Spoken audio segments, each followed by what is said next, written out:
Today we have Ruth Rater here in the studio, and I'm so excited that you got to come in today. What we're doing here with this Red Quill Media, it isn't just about news and headlines and the things that are clickbait, right? Yeah. We're really trying to create a better community. We're trying to create conversation and awareness and participation because I think we've really lost so much of that over these last couple of generations in particular. The more online we go, the less we know how to have a civil discourse. The less we participate, the more we isolate. So being able to have people in our community like you come in and talk about your experience and your life and your contributions, I think are just so valuable. So for those of you who don't know, Ruth has amazing contributions with both the political and the faith aspects, and has found a great way to merge these things successfully, I think, and you spend an incredible amount of time doing that. So I really just want people to hear kind of where you started and Okay. what you're doing now, so that they can be more aware and encouraged in ways that, and figure out ways they can participate Okay. and, help contribute back to our community as well. Awesome. So now you've told me you're not, I'm not from Montana. you're not from Montana. I'm going to blame the United States Air Force for that because they sent my dad to Vandenberg, California for the rocket program back in the 50s instead of here to Malmstrom. So, it's their fault, not mine. We don't often have Choices a chance. are made. Choices are made, and we don't always get to choose where we're from, but we do get to choose where we're going. Right. And I think that is something that is really important to think about. So I grew up in California. All the bad things you heard are probably true, and then some. But I escaped. We escaped in 2018. Wish it had been sooner, but didn't realize that was a possibility. My husband was also in the Navy, and we were stationed in California. It was either there or New York, so he chose there without even asking. But it ended up being a good place. We found a small, relatively conservative agriculture community that we were living in, and it was the foundation that kind of put me in the forward motion. So once I got over working myself to death and realizing there was a better place, and we came to Montana so we could, for the first time in our married life, be near family. So my husband's brother was stationed at Malmstrom, and so we were happy for the first time to be by family. And, it didn't take long, for me, because I'm kind of what they call an ambivert. I love being in the middle of things, but then I have to have downtime to recuperate. Right. And so the hardest part about leaving is walking away from relationships that you've had. And we had in that community 20 years. And felt like I was getting divorced from everybody, and I thought, how am I going to find my place? Welcome to Common Sense and Consequences, where we sit down with Montanans from every walk of life to talk honestly about what's happening in our communities, at our capital, and in our daily lives. And so I decided we're going to find a church. That was key for me, for all of us. And we looked at a couple, and it just didn't fit. And I remember seeing on the Montanica Facebook page where somebody had talked about how awesome their church was, and we tripped over it. Found it. It's just a small little thing, and I went, small. It's so small. I went, I remember that name. So I went home and looked it up again. And so we went. And from day one, we felt like we were home. It was a smaller church community than we had been in. And You just found your people. we did. It was, Yeah. it was just felt welcome from the minute we walked in. And from that stemmed one of the ladies. That church had a veterans fellowship. So my husband's a veteran, and I went, I can do this. Yeah. So filled out the welcome card and said, put me someplace where I can cook. Because I knew that, feeding people is something I love to do. Me too. So they Yeah. connected with me on that. They were so excited. They were going to have something beside fried chicken. Right. It's the little things It's in the life little things that make the biggest difference. Yeah. And so from that, I met a woman, Jan Smith, and I think we were there like the very next month. She said, I want you to come. She goes, I want to invite you to a luncheon. And I said, what kind of luncheon? She said, well, it's the Republican Women's. And I said, well, I'm one of those. I could go. And so I went. I had never experienced anything like that. It's it's a little harder to find in places like California. I bet so. Yeah, I bet so. And so I went, and I was impressed with what I was hearing and what they were doing. So I thought, well, I'll just join. And it just started this journey for me. Because growing up where I did, nobody spoke about what you could do to impact what was going on politically. Right. So, Which, I mean, when you say it out loud, even it just sounds weird. it does. Because I know they say you shouldn't talk about politics and religion, but there are two of the things that matter the most. Well, yeah. Your value system and how you live out that value system. We did everything together. We vacationed together. We had a home improvement club, but we never spoke about politics.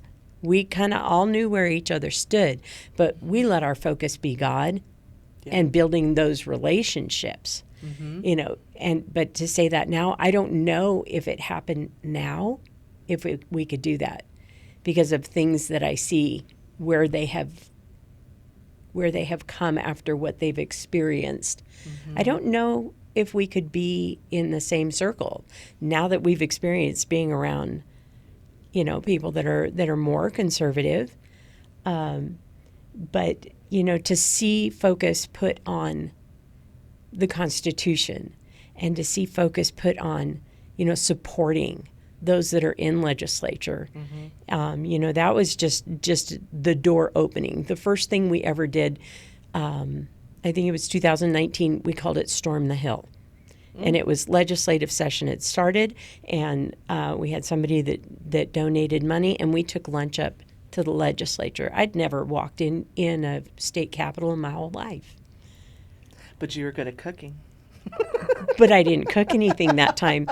But it goes hand in hand. Yeah. 'Cause you're doing something that you love. Yes. Even if it's Serving, in a new space. it's all part of serving any kind of hospitality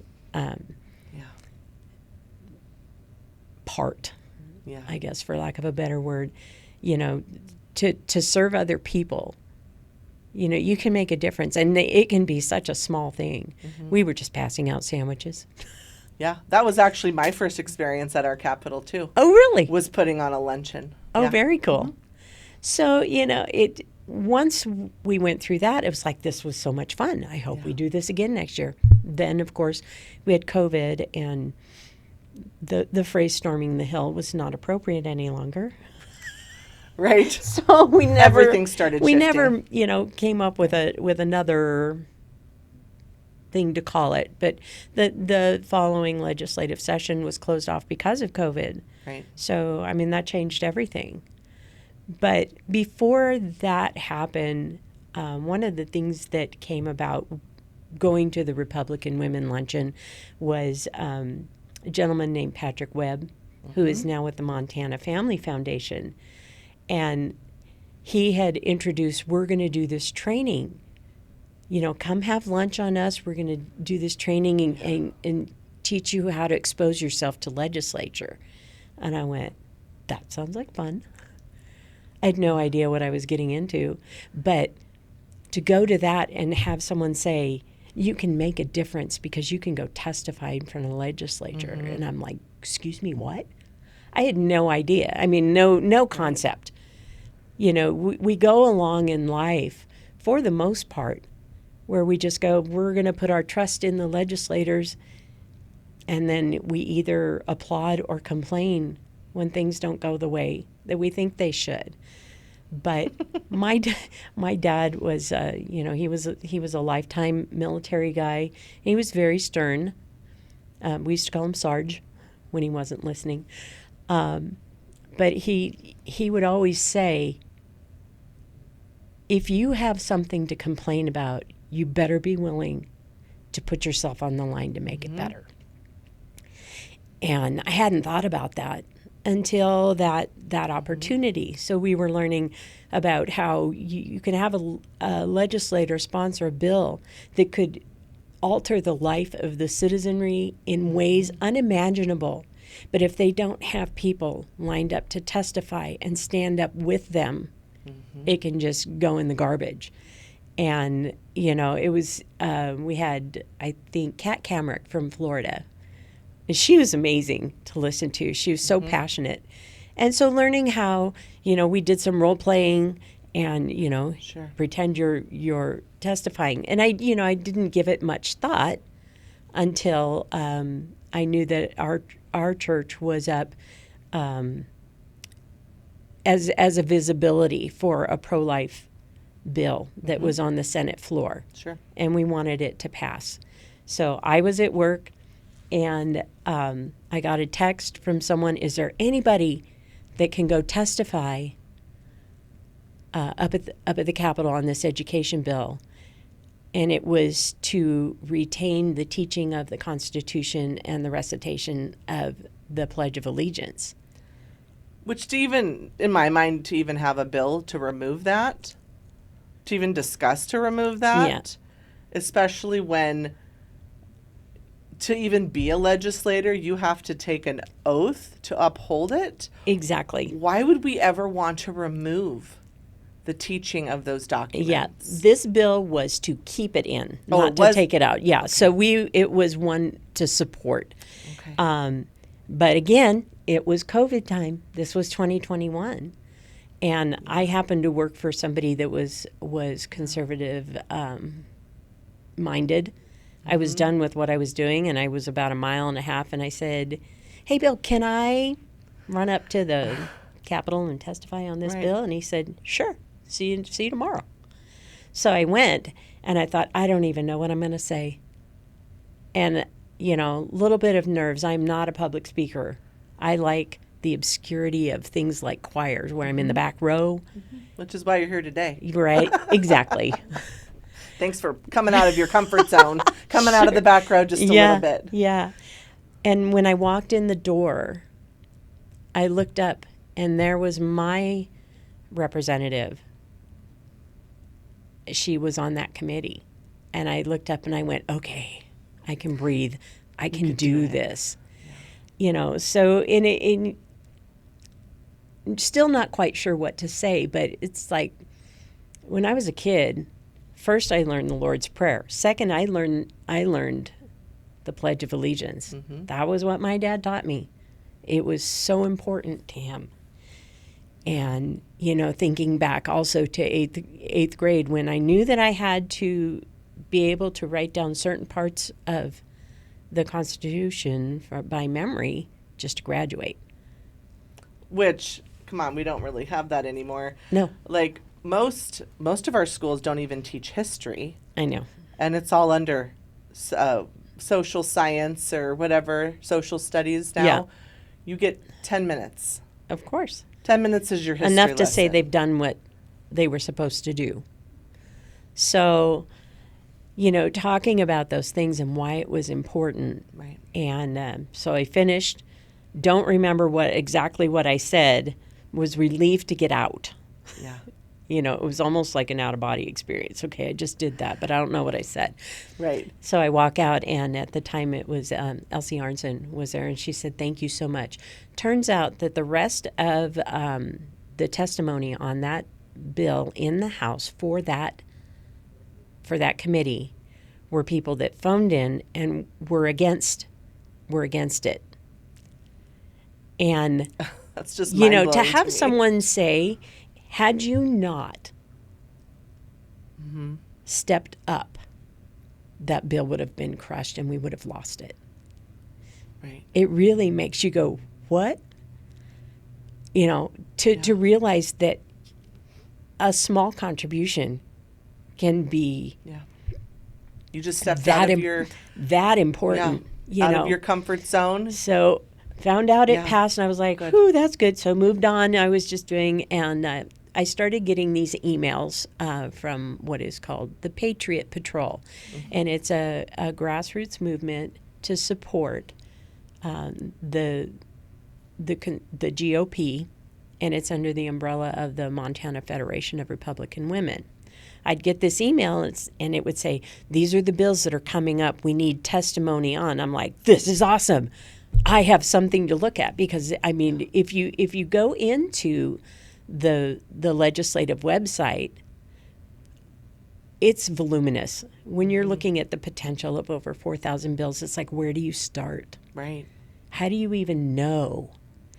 And so I found out a little bit more. The Patriot Patrol, what they were doing was they were looking at bills that were brought to their attention from various sources. Some of it, the Montana Family Foundation, Americans for Prosperity. Sure. All those key bad bills was another one that they utilized. But a bill would come up, and they would vet it against the GOP platform. Right. If it aligned with the platform, they would ask for support. Sure. If it didn't, they would ask you to fight it. Whether you go in and speak in opposition, for a bill like that. But that's where I learned there's other ways to get involved. You can sit from your home and you can type an email, or you can make a phone call to your legislator, to the committees, and then the body as a whole, and lend your voice. It doesn't have to be a whole day process. None at all. You don't have to spend all of your nights preparing. Nope. You can do something on your break, do something on your lunch. Yeah, you can do it in the evening. I'm just here's this bill, and the system allows you to pull up a committee and pull up a bill and lend your support. Right. And, they print that out, and it goes to all of the members of the committee or the legislature. And to realize that you can be silent but still have a voice.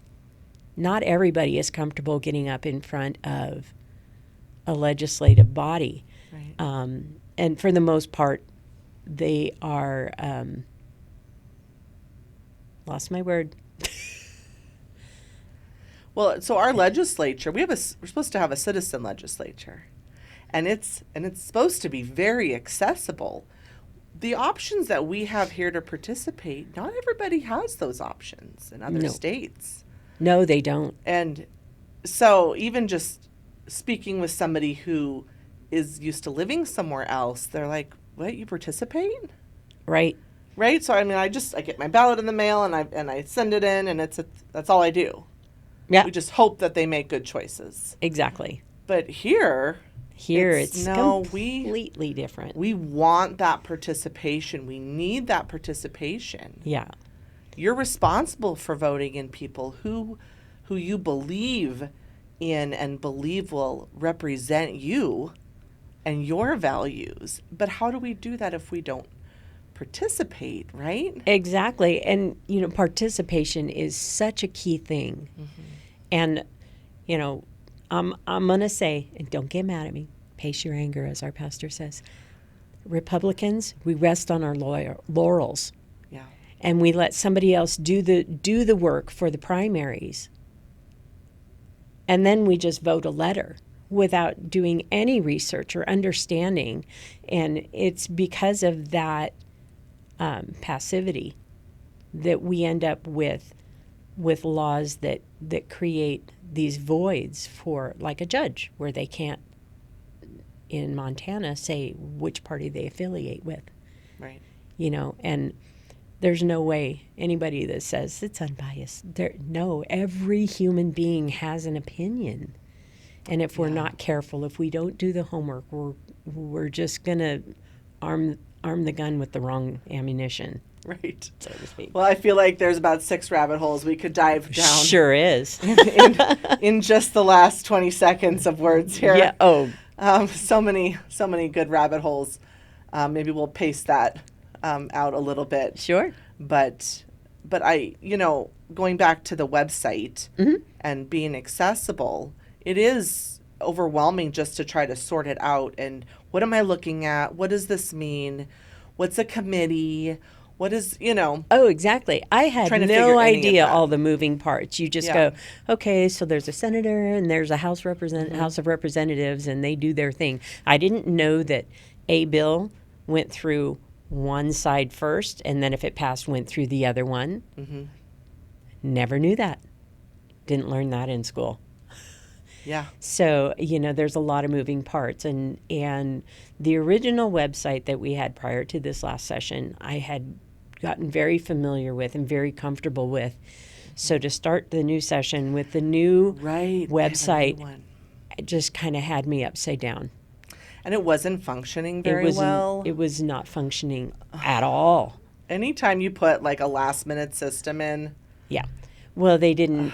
My understanding is that they just made it live. They didn't put them together and run them.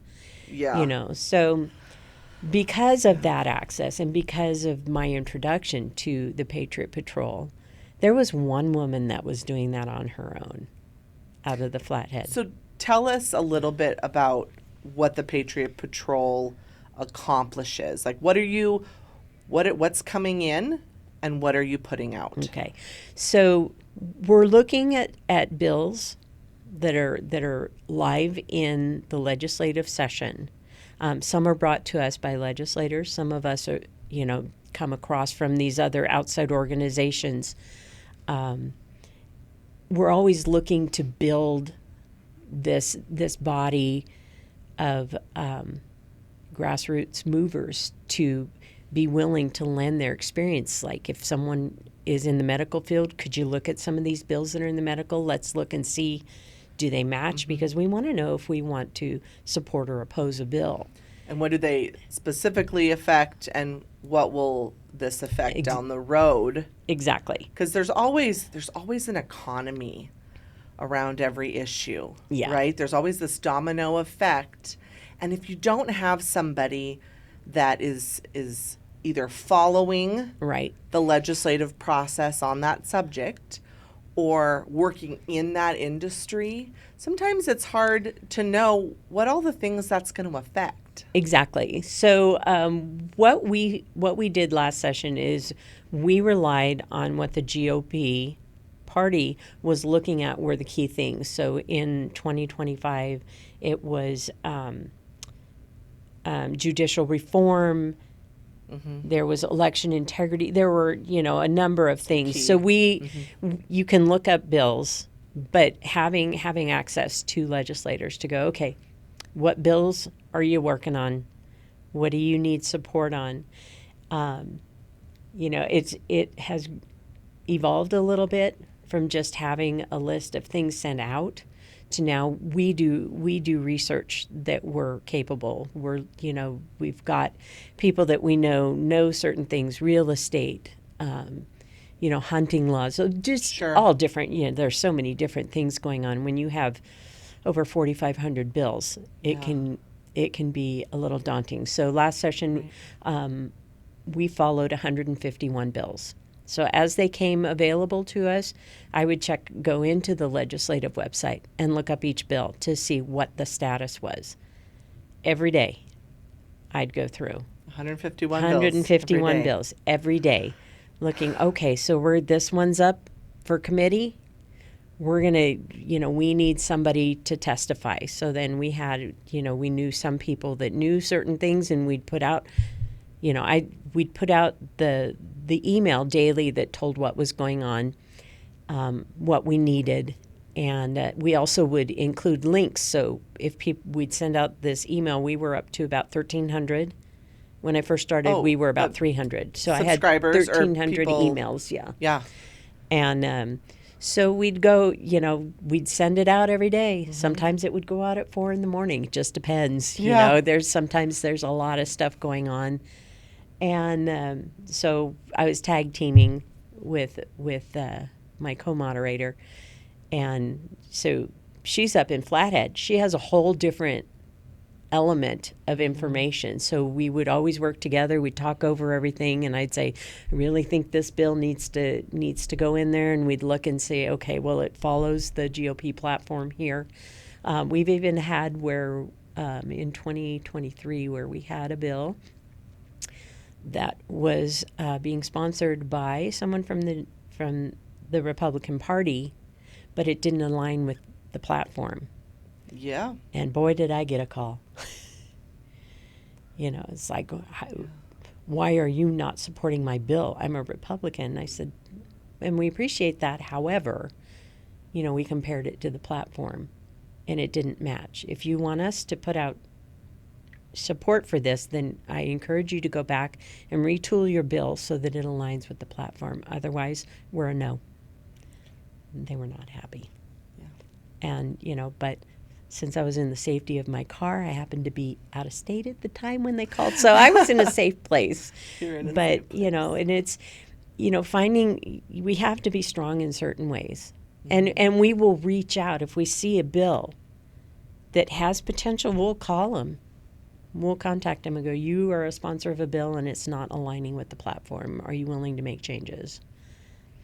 Sometimes yes, sometimes no. So, but, as we grow this platform, we're connecting more with the real constitutional conservative legislators. Right. And it's easy to support their cause, and it's easy to find people to testify for them. So our next step is we want to build better, stronger relationships with those legislators to where they're able to call and say, I have a bill, I need somebody to testify on this bill, who do you have? And we can look up and go, okay, this bill is on, this real estate. And who do we know that has a strong base and knowledge of that? Right. And we can say, this is who we think we want to connect with you, and then we'll connect them with them and they can talk about it. So I've actually testified on a bill where nobody asked me to. It wasn't one that our platform was following, but it was something that I had personal experience in. And it was an opposition, or no, I'm sorry, it was not. But it was to keep the laws as they were. It was to keep them from instituting something in the building industry. And that was my background. And I thought, I saw what a mess it was made of in California. And I thought, nope, I'm going to say something. Yeah. So he didn't know, the sponsor didn't know I was coming. And, I walk in and you could see all the green people over off to the side. Based on how they were dressed and the way they were talking, Right. they were in support of, Montana's little the mini Green New lobbyists. Deal. Yes, Yeah. mostly lobbyists. And so I went up and I shared my personal experience of what adding this had done to California building laws and how it had impacted financially the buyers.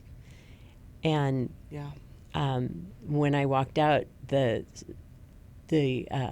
sponsor looked at me and he said, "Thank you so much. I didn't know you were coming." I said, "I know." We just got to help where we can, and to have a passion and knowledge, and to be able to put that in as support or Right. opposition for the bills that are coming out. It's so important. Well, and these legislators, I think so much they're forced to rely on the people in the industry that are available Yes. at the legislature, right? The ones testifying and the lobbyists and things.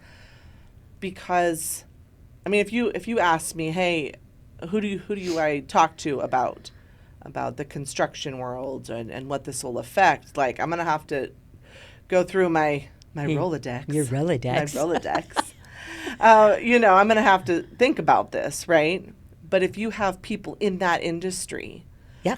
who, I mean, maybe you're not even following it super closely, but you know what you know well. Yeah. And you're like, yeah, hey, if somebody can keep me in the loop, I'm happy to come up and share what I know. Yeah. Just that little bit of coordination. Yeah, I'll take a look at this on my, my drive Yeah. or whatever. And, Well, there's, I don't classify myself as an expert in very many things. I know a little bit about a lot of things, but personal experience matters. I will always keep an eye out under, the ability to look up laws. Sure. Or pending bills, and ask myself, should I contact that legislator and ask if they know who to have on their team? Yes. So now it's preemptive. It's not reactionary. And so when we stand together as a citizenry of this amazing state, what we could do to help those legislators is endless. Right. And so now with the Patriot Patrol, it's definitely a labor of love between my friend up in the Flathead and I. We put in almost 800 hours during legislative session. 800 hours. Between researching bills, following the bills, putting out our email, being up at the legislature for hearings, for, whether it was the committees or the House or Senate bodies, things like that. When we show up, it makes a difference. So in particular, the first in 2021, when my church was up wearing T-shirts, because you can't say anything when you're up there, but you can wear a nicely stated T-shirt. But when they look up and they see how many people are there, it can change the course of what happens with that bill. Sure. And something so understated. Yes. As a carefully, tactfully done T-shirt. Yep. They can obviously see, okay, you're pro, you're against, right? Oh, yeah. Yeah. And when they see people up there and they know, you can let your legislator know, we got some people coming up in the gallery to support you for your bill. I've had them call or text or email and say to look up and realize the support we had was priceless. Right. And, when you have people that they know have come from across the state to stand with them, that's amazing. Yeah, it matters. It all matters. Yeah. And, did I ever think I would have senators or representative phone numbers in my phone? No way. Never was on my horizon. Right. But now it's exciting to see that. I like working in the background. As I mentioned in the beginning, I'm perfectly happy to do the legwork and find out what's going on and give our legislators that kind of support. Yeah. And I think so much of the time we feel like maybe what we do doesn't matter. And I'm just one person. What can I do to affect any of this change?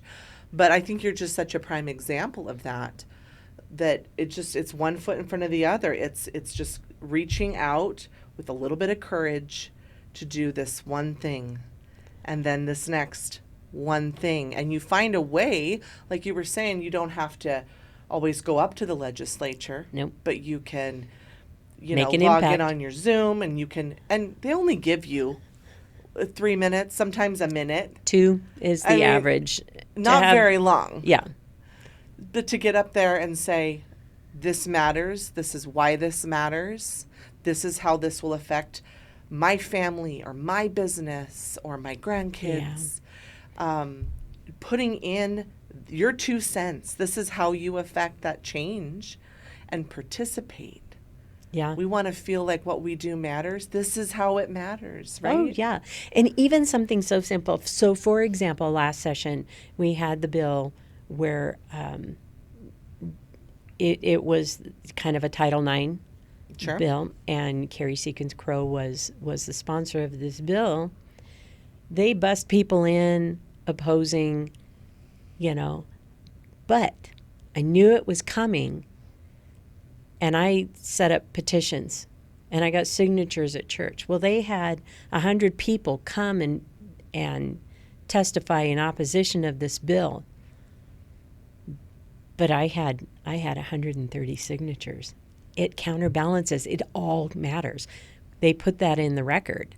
And so even something as simple as signing a petition can make an impact on whether something is shut down or goes through.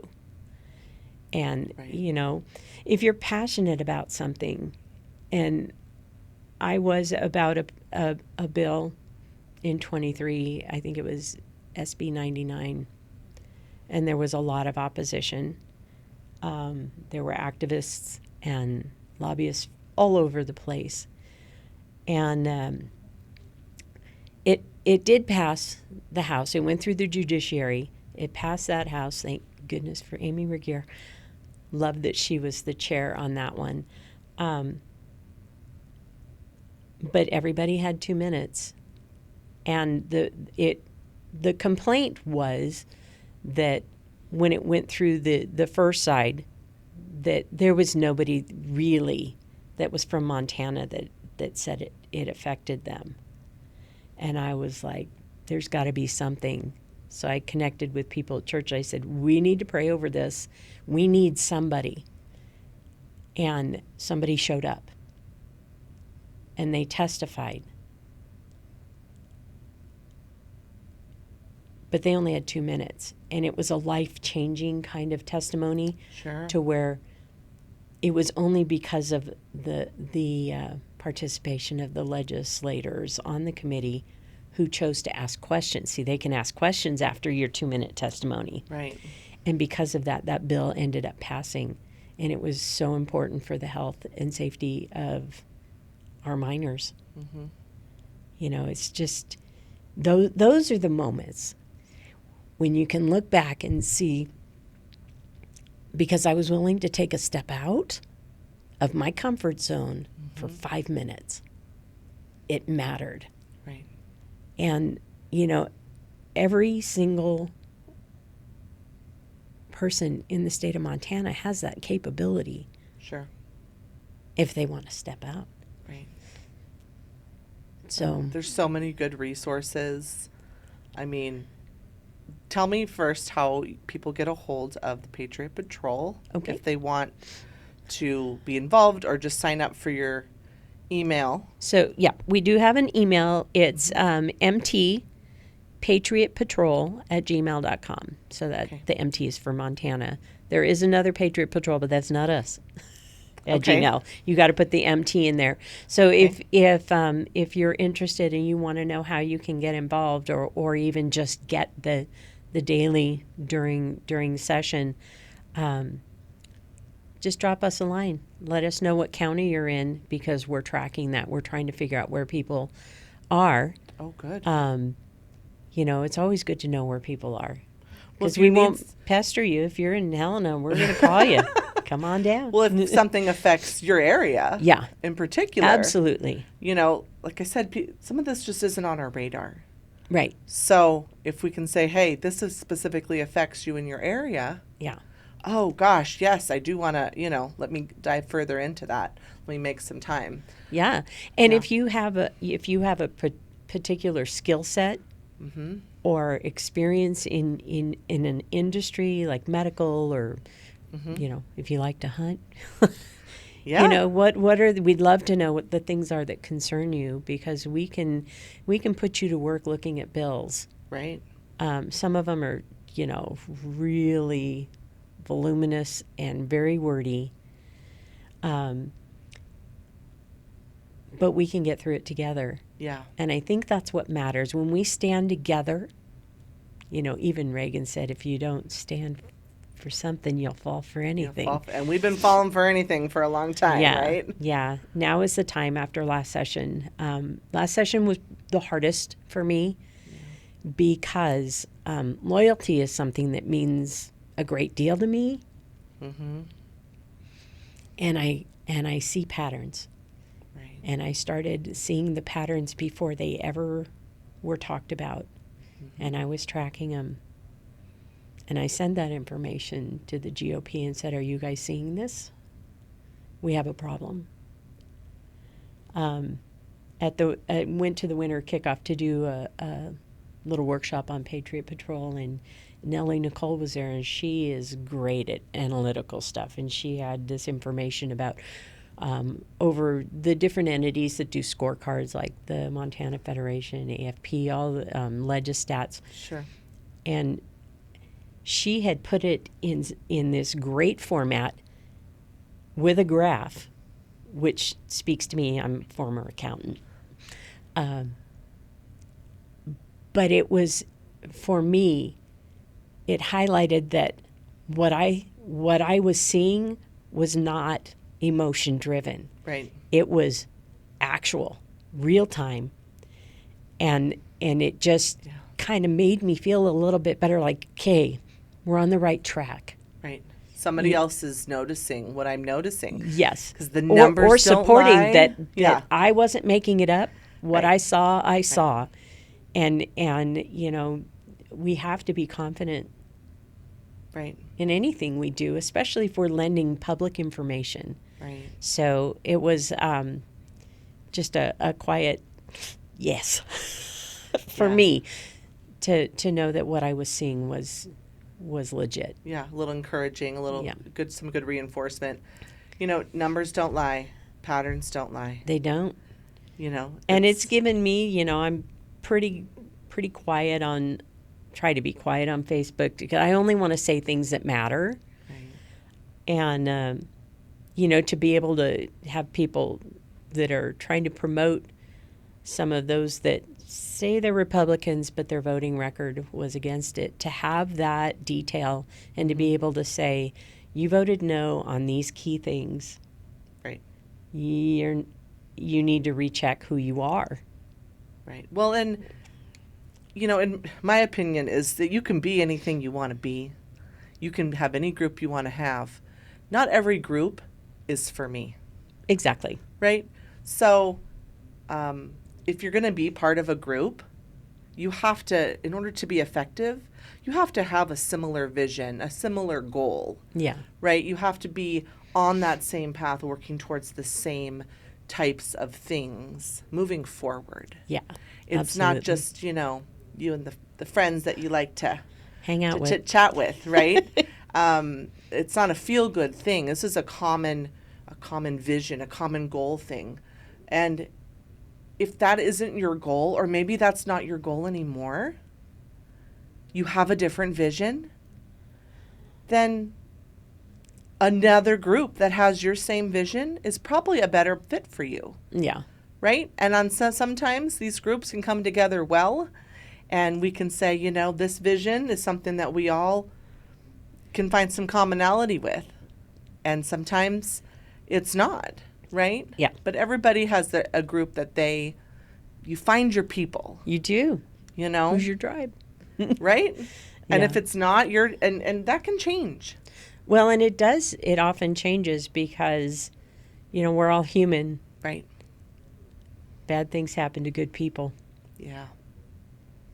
And the more we learn and mature and grow and figure out who we are and who we want to be, yeah, the better we can find those people that we just fit right with. Yeah. Right? And then it's not so hard when you're doing it with somebody else, right? Absolutely. Like it just doesn't have to be a big, giant, difficult, divisive thing. No.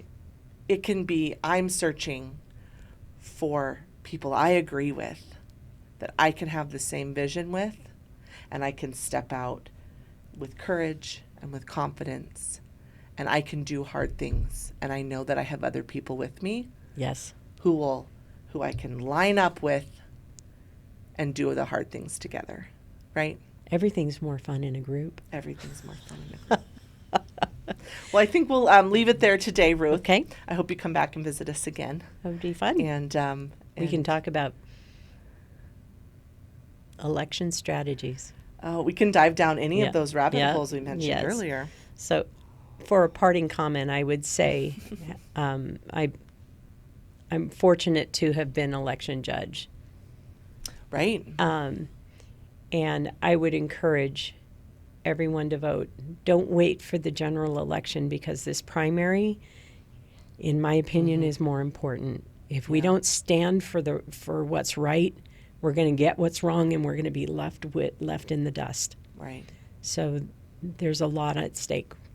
So search your soul, call your friends and family, and tell them to vote.